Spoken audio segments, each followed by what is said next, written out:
stop sales, or closing the rooms for sales. There are three different screens we can use to perform stop sale related operations. First one is the stop sale found under the related part in the contract management, and the second one is the stop sale tab found inside the related agency card. Both of these buttons open the same screen. Third place in the system where we can define the stop sale is the price and availability screen.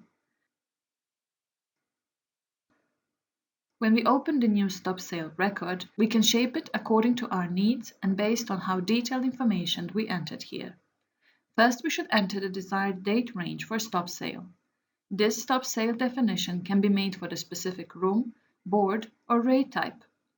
If we leave these fields blank, then this stop sale definition will be applicable to all rooms and board types.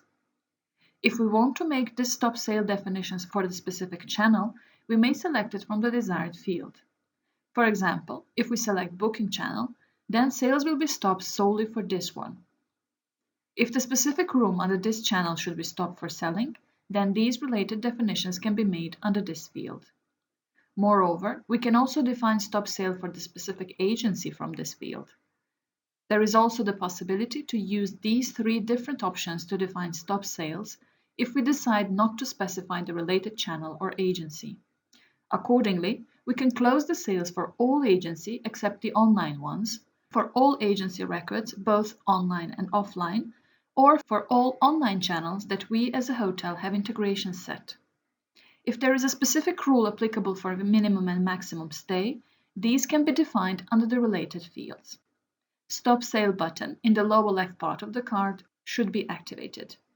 All defined stop sale records will be displayed in the list. Since we defined the stop sale for the specific agency, this information will be listed under the related tab inside this agency card.